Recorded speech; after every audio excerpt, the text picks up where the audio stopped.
we're playing, yeah. I got the power.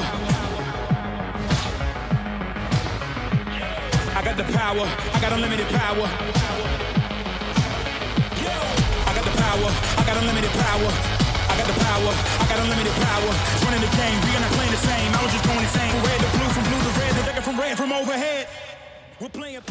Amateurs de réalité virtuelle et de technologie immersive, c'est nickdeterre.fr et aujourd'hui dans ce technique un peu spécial, je viens vous expliquer comment faire ça, c'est-à-dire comment s'intégrer en direct en réalité mixte, ce qu'on appelle réalité mixte par abus de langage, c'est-à-dire dans un jeu en réalité virtuelle.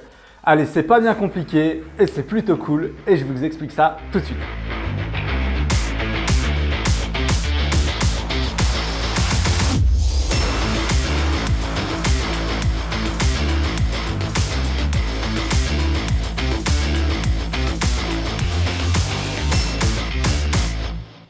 Alors pour filmer en réalité mixte, en fait, il va vous falloir incruster le personnage à l'intérieur du jeu. Pour l'incrustation, il n'y a pas de mystère, il faut un fond vert. Donc je vais vous expliquer un petit peu les bases. Ici, donc, on est dans mon studio où je filme généralement mes tests de technique. Dans ce coin là-bas du studio, comme vous pouvez le voir, je me suis fait ma petite zone en fait fond vert. Hop, je rentre à l'intérieur. Voilà, donc j'ai tout simplement en fait tout peint en vert. Sur les murs, c'est de la peinture. Je vous mettrai les références parce que je ne vais pas vous expliquer comment filmer sur un fond vert, comment s'incruster sur un fond vert. Alors ça peut être vert, bleu, rouge en fonction de vos goûts. L'important, c'est de ne pas porter ensuite les mêmes couleurs que ce que vous allez diffuser derrière. Donc du coup, pour filmer sur un fond vert, en fait, il vous faut un vert clairement mat, pas satin. Donc c'est-à-dire qu'il ne va pas refléter énormément les lumières, sinon ça va être complètement pourri. Donc il faut avoir quelque chose qui ressort les ombres le moins possible et qui reflète les lumières le moins possible aussi. Je vous mettrai en description de la vidéo un peu tous les ustensiles que j'ai utilisés dans le cadre de ce montage en réalité mixte. N'hésitez pas à aller commander les mêmes références si vous ne voulez pas prendre de risques. Les liens sont sponsorisés, donc ça soutiendra la chaîne si vous passez par ces liens-là. Et puis voilà, j'espère que je serai assez complet sur les références. Donc moi pour le fond vert, j'ai opté pour la combinaison de plusieurs éléments. En fait, j'ai fait de la peinture pour tout ce qui est mur, vu que c'est assez lisse et tout, ça marchait plutôt bien. J'ai mis de la moquette par terre avec une teinte très proche de ma peinture. Donc moquette achetée sur Amazon par exemple pour pas trop cher et qui en plus permet d'aspirer assez facilement parce qu'il y a pas mal de pluche. Ici j'ai une fenêtre normalement. J'ai commencé à peindre en fait avec ma peinture parce que j'utilisais les toiles fond vert que vous pouvez peut-être trouver pour faire des incrustations fond vert que j'aime pas trop parce qu'elles sont assez foncées généralement, elles ne ressortent pas trop la lumière et on voit que j'avais une grosse différence de teinte entre mon mur et ma toile fond vert. Donc là je suis en train de la peindre justement et du coup j'ai caché ma fenêtre qui est derrière en fait avec cette toile fond vert qui fait largement l'affaire. Voilà, donc évidemment vous allez avoir des éléments comme vos bases, comme vos prises, essayez de les mettre dans des zones les moins exploitées par votre vidéo possible puisqu'apraprès c'est des choses qui vont ressortir ou alors vous les cachez avec une toile verte. Donc moi pour les lampes, j'ai opté pour des modèles vraiment pas chers, basiques, on peut trouver sur Amazon les types de lampes 5500K, ça marche assez bien, ça donne un éclairage plutôt correct. Après bien évidemment vous pouvez investir beaucoup plus pour des choses beaucoup plus professionnelles, mais ça je laisse à votre guise. Là pour l'ensemble du setup, vous en avez pour à peu près moins de 300 €, ce qui est quand même tout à fait potable pour un cube fond vert. Je vous rassure quand même, avec un petit fond vert ça marche aussi, c'est juste que vous serez simplement plus limité sur l'espace de jeu diffusé en réalité mixte. Donc en vision de l'autre côté, en fait, j'ai mis ma caméra dans ce secteur-là, ce qui me permet vraiment d'avoir une vue intégrale sur mon fond vert. Ce qui est très important quand vous faites de l'incrustation, il y a des super tutoriaux sur internet pour ça, c'est de bien gérer les éclairages pour avoir le moins d'ombre possible. Alors c'est très compliqué en réalité mixte de gérer les éclairages, tout simplement puisque comme on a des capteurs et qu'il ne faut pas masquer avec les lampes, comme on a une zone qui est quand même assez grande et qu'on ne peut pas foutre des lampes de partout, il faut bien mettre des lampes dans différentes surfaces de la zone. J'ai testé pas mal de choses. Moi, ce qui marche bien, c'est de mettre une lampe un peu en frontale comme ça sous la caméra en fait qui va comme ça bien éclairer la personne qui est au premier plan et puis j'en mets une autre ici plutôt braquée vers le sol comme vous le voyez qui va me permettre de masquer les ombres en fait qui sont au sol, enfin en tout cas de les adoucir au maximum. Voilà, ça marche plutôt bien. Voilà, et donc je me suis fait une super config PC juste ici en fait qui me permet de, comme vous pouvez le voir, de me voir en direct en incrusté, ce qui me permet de faire tous mes tests. Donc ça c'est assez cool et puis surtout ça permet en fait aux spectateurs, comme vous le voyez, c'est en temps réel en fait de pouvoir regarder quelqu'un en train de jouer dans ma zone en direct. Voilà, donc tous les joueurs en fait qui vont jouer ici dans la zone, en fait, et ben, de l'extérieur, on pourra les voir en temps réel incrustés dans leurs éléments de décor en réalité virtuelle. Et ça, c'est quand même plutôt sympa. Donc bien évidemment, autre particularité, il faut que votre surface soit la plus plane possible. Dès que vous allez avoir des reliefs, moi par exemple ici, vous voyez, j'ai un angle. En fait, dès que vous allez avoir des reliefs, c'est assez pénible parce qu'il va falloir gérer en fait de la tolérance dans la captation du fond vert en fait pour gérer l'ombre. Donc évitez au maximum les surfaces où vous avez beaucoup de plis ou beaucoup de relief. Concernant mon matériel, j'utilise personnellement pour la caméra une GoPro Hero 6 et puis une carte d'acquisition Avermedia LGX pour pouvoir streamer le flux de la GoPro Hero 6 en direct sur le PC. Voilà, ça marche plutôt bien, donc je vous conseille ces références-là. Et puis sinon, vous avez toutes les références sur la page Wikipédia de Live. Voilà pour les bases de l'incrustation. Et puis maintenant, on va passer à la partie software, donc sur l'ordinateur. Ok, donc la première étape, ça va être de télécharger et de lancer le logiciel Live. En fait, Live va vous permettre de faire de la réalité mixte. Donc en fait, la première fois que vous allez lancer Live, vous aurez ici à installer en fait le driver caméra. Donc ça, c'est la première étape. Vous l'installez, ça va vous permettre de générer une caméra virtuelle en fait dans SteamVR. Une fois que c'est fait, il va vous demander de télécharger 2-3 logiciels et de les installer. Moi, je l'ai déjà fait. Donc vous avez juste à faire lancer le compositeur. Ok, donc le compositeur va se lancer et donc comme vous pouvez le voir au début, vous êtes censé rien avoir tout simplement parce que vous n'avez pas encore configuré votre caméra. Donc ici, vous allez aller dans caméra, vous pouvez ajouter un nouveau profil et donc nous on va créer le profil de la GoPro. Alors vous avez le choix, vous pouvez par exemple partir sur une caméra, une webcam, ça marche aussi. Ou alors vous pouvez partir ici, moi j'ai une carte d'acquisition qui me permet d'acquérir ma GoPro, donc la Avermedia GC 5500 ou Live Extreme Gamer.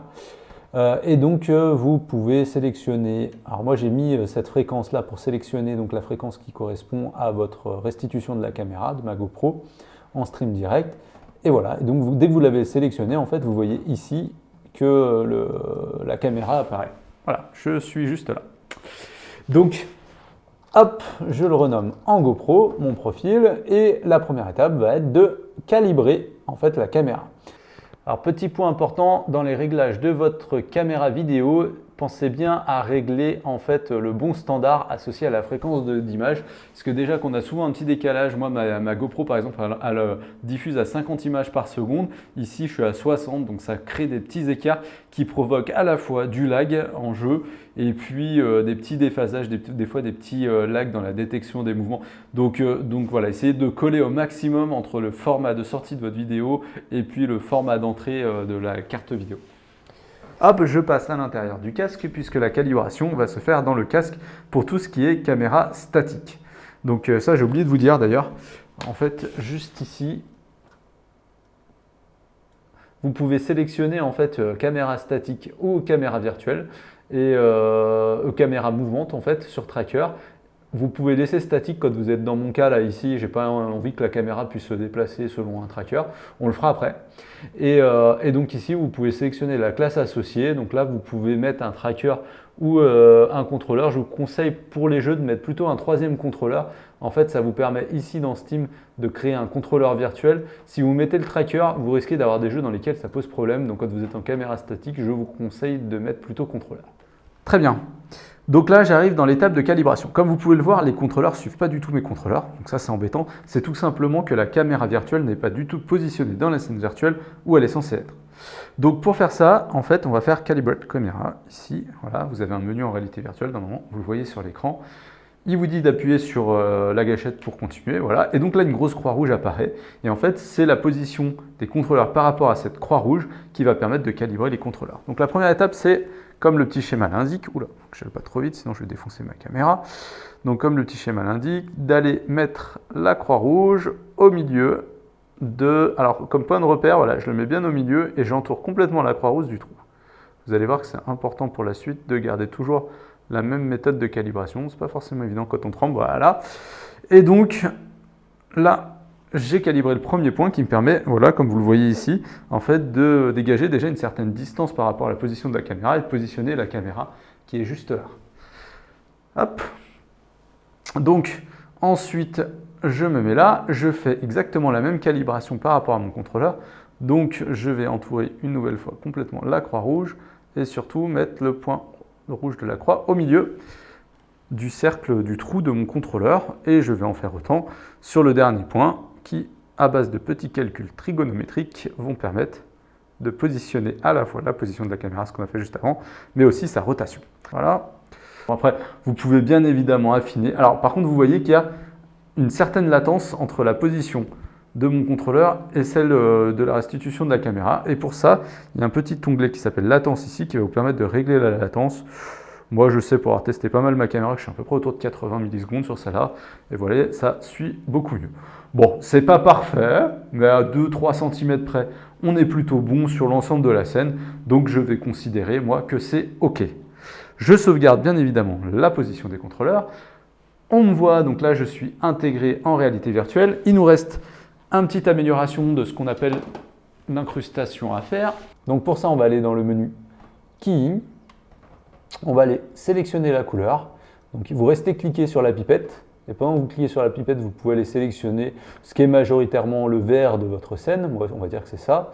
Je le mets tout en haut à droite. Voilà, ça c'est ma petite technique. J'ai trouvé ça marchait mieux comme ça de se mettre à l'extrême du vert ici. Et ensuite ici, on peut paramétrer donc la tolérance de l'incrustation ou non. Donc je la mets au minimum, voilà, pour commencer à voir le fil. Et donc ici, voilà, on voit que mon détourage comme ça est assez propre. Alors c'est pas parfait, hein, c'est pas un détourage post-processing qui est vraiment parfait, mais c'est quand même pas mal du tout. Et donc ici, je vais adoucir un petit peu mes contours, voilà, pour pas que ce soit trop brut. Et là, on va regarder, et c'est quand même pas trop mal. On voit sur les côtés ici que déjà j'ai un liseré blanc qui doit correspondre à pile poil la limite de mon mur, et puis j'ai ma lampe qui dépasse. Donc ça, on va aller le couper. En fait, on va aller le couper, et donc il faut se mettre dans Crop and Flip. Sur la partie gauche, je vais aller couper tout ça. Alors, ce qui fait que il ne faudra pas que dans la scène, mon bras dépasse en fait de ce côté-là. Voilà. Hop, sinon, vous avez vu, je vais être coupé.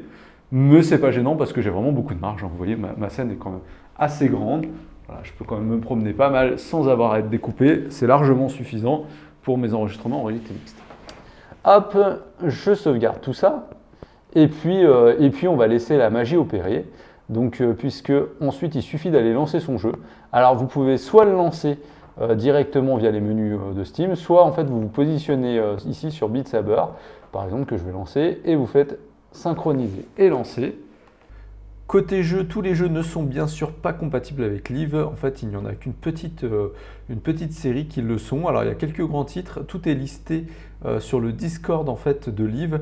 C'est Dr Doom, un des développeurs qui les liste, et donc il sépare tous ceux qui supportent le SDK en natif, donc c'est-à-dire qui intègrent directement le support en fait, de la réalité mixte directement dans le jeu. Les développeurs les ont implémentés. Je vous montrerai d'ailleurs en aparté après aux développeurs qui souhaitent le faire comment on implémente un plugin de réalité mixte Live dans son jeu. Voilà, donc on retrouve quelques gros titres comme Electronauts, Blade and Sorcery, Beat Saber bien évidemment qui fait l'objet de cette présentation, et puis d'autres titres comme Wardust ou encore Winlands.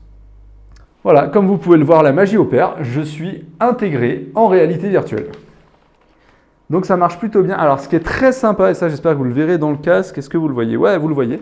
Donc ce qui est très sympa, c'est que moi je me vois en réalité virtuelle à l'emplacement de ma caméra. C'est-à-dire que je vois exactement le retour vidéo, ça c'est super cool, c'est Liv qui l'a fait. Et vous avez vu que le positionnement des capteurs est quand même vachement bien, hein. Je suis quasiment pile sur mes contrôleurs. Donc en calibrant très rapidement le second coup, là ça a super bien marché. Donc là je suis dans ma scène et donc il ne reste plus qu'à jouer en fait. C'est tout ce qu'il y a à faire. Vous pouvez ensuite enregistrer sur votre PC, mais il n'y a pas grand chose à faire si ce n'est jouer. Alors petite astuce, si vous voulez positionner idéalement en fait, votre caméra par rapport à la scène, vous pouvez ensuite dans Beat Saber par exemple aller régler la position de la pièce. Et moi par exemple j'ai envie d'avancer un petit peu pour que vous me voyez encore plus en entier dans la scène. Donc pour ça je crois que c'est le Z que je vais avancer un petit peu. Voilà. Comme ça j'avance un petit peu. Alors pas trop quand même que j'aille pas taper dans mon mur après, qui est juste là, voilà. Donc ici, voilà, je suis à peu près pile à la limite sans risquer de taper dans mon mur. Et ça vous permet de me voir quasiment intégralement dans la scène. Et donc maintenant qu'on a tout configuré, je vous propose de vous montrer ce que ça donne en jeu. Allez, on se fait une petite partie. La chanson classique de Beat Saber, c'est celle-ci. Bon, alors là, entre l'enregistrement et la vidéo mixte, je rame un petit peu, c'est normal. Je sais pas ce que ça donnera dans la vidéo, mais vous devriez moins ramer si vous enregistrez pas.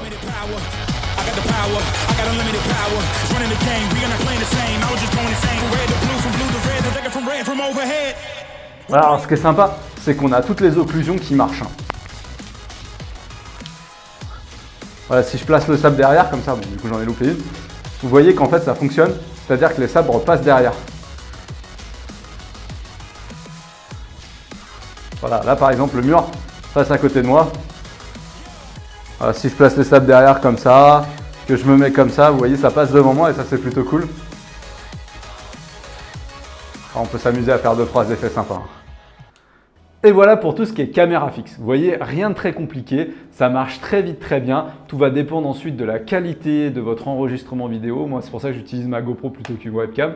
Et puis, bien évidemment, de la puissance de votre PC qui va vous éviter de trop ramer. Parce que dès qu'on commence à associer enregistrement, réalité mixte, jeux vidéo en VR, il faut quand même une machine qui tienne la route et ça peut très très vite ramer.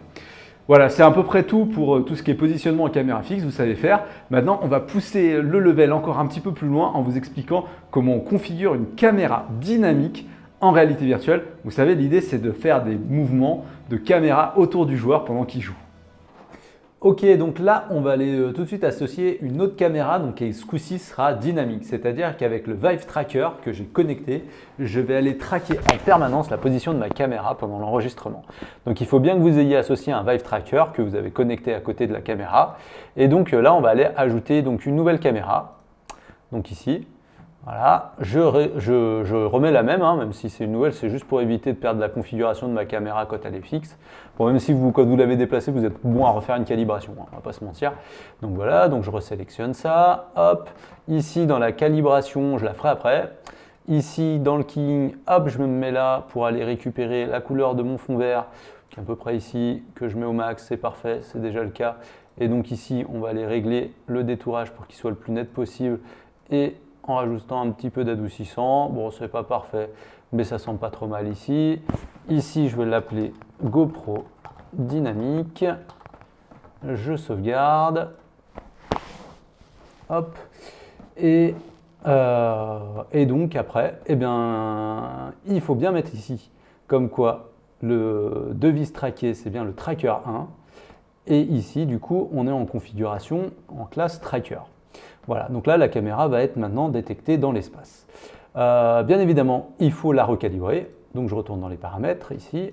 Hop, je vais dans la calibration, tac, et je lance la calibration. Donc, hop, je vais la tourner vers moi. Hop, donc je calibre. Et c'est exactement la même technique que tout à l'heure. Donc, à savoir qu'ici, on va aller mettre la croix rouge au milieu du cercle. Je sauvegarde. Et donc là, ça y est. J'ai ma caméra virtuelle qui est donc traquée.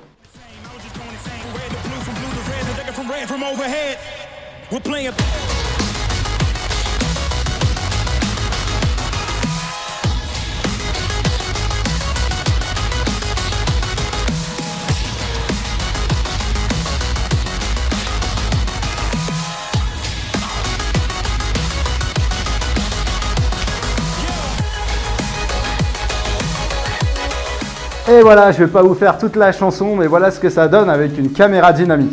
Alors j'espère que cette petite séquence de réalité virtuelle, réalité mixte, en mode réalité mixte vous a plu. La vidéo va s'arrêter là pour tous ceux qui ne sont pas développeurs. C'est le moment de liker, de partager, d'échanger autour de la vidéo si vous l'avez aimé, de commenter aussi. Et puis pour les autres, pour ceux qui sont plutôt dans des profils type développeur, je vous propose de vous expliquer comment on intègre Livre dans son jeu. Allez, à tout de suite. Donc aux développeurs, vous allez voir, faire de la réalité mixte dans votre jeu, ça se fait en quelques clics, quelques secondes. Vous n'avez vraiment pas grand chose à faire. Alors moi je le fais sur Unreal Engine, mais pour ceux qui veulent le faire sur Unity, en fait vous pouvez également télécharger un SDK ici et puis l'installer. Vous avez un README qui vous explique normalement comment faire. J'avoue que je ne sais pas faire côté Unity, mais je ne pense pas que ce soit très compliqué. Je vous montre pour ceux qui sont plutôt sur des développements Unreal. Donc ici, vous pouvez télécharger le SDK sur les différentes versions du moteur. Donc moi, je suis sur la dernière dans le cadre de mon laboratoire qui va servir de test.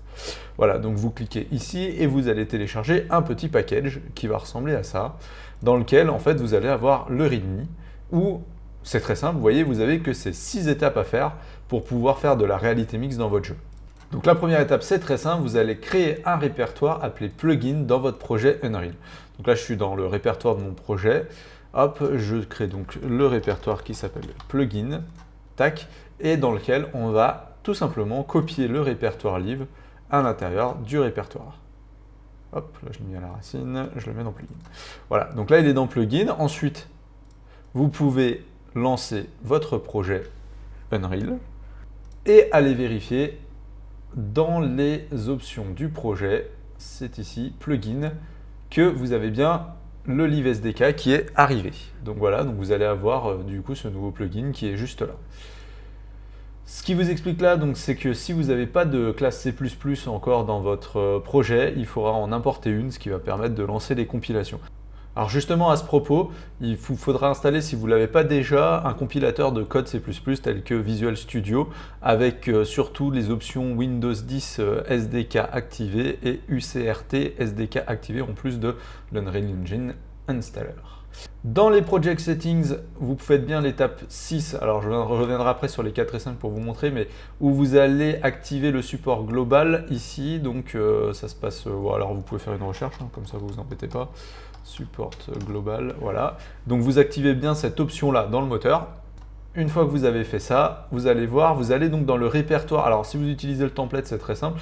Vous allez sur votre pawn en fait qui correspond à vos contrôleurs de mouvement, ici, donc à votre personnage en fait en réalité virtuelle. Hein. Et donc en fait ce qu'on vous explique, c'est qu'il va vous falloir vous mettre en fait au niveau de la caméra, donc en fait sur le VR origine. Et vous faites Add Component, et ici, en fait, il vous suffit d'aller chercher le plugin Live Mixed Reality Renderer. Cherchez bien sur Mixed Reality Renderer et pas sur Live, parce qu'en fait, il ne trouve pas l'entête ici, donc vous pourriez le chercher pendant un moment. Donc vous faites ça, et du coup, après, bah, c'est tout. En fait, voilà, c'est tout ce que vous avez à faire. Vous compilez tout ça, hein. Et puis derrière, bah, vous n'avez plus qu'à packager votre projet. Donc une fois que votre projet est prêt et packagé, il vous suffit d'exporter en fait la calibration dans Live de votre caméra pour Unreal. Et il vous reste donc plus qu'à le mettre à la racine en fait de votre projet. Et donc une fois que c'est fait, vous n'avez plus qu'à lancer votre jeu et ensuite à le capturer. Donc ça se passe en fait dans la partie capture manuelle. Et donc ici dans la liste, vous allez voir apparaître votre jeu. Alors sinon, vous allez dessus et vous recliquez après. Et paf, voilà, vous voilà en réalité mixte, en temps réel, dans votre propre contenu. Voilà, c'est donc aussi simple que ça pour la partie développement. Je n'ai pas grand-chose de plus à vous dire. Si vous avez des questions, des choses auxquelles je n'aurais pas répondu, n'hésitez pas à les mettre en commentaire de la vidéo. D'ailleurs, sur la vidéo, n'hésitez pas à liker, commenter, la partager si vous l'avez apprécié. Moi, je vous dis à très bientôt pour un prochain technique qui sera bien évidemment consacré à l'Oculus Quest. À bientôt les amis!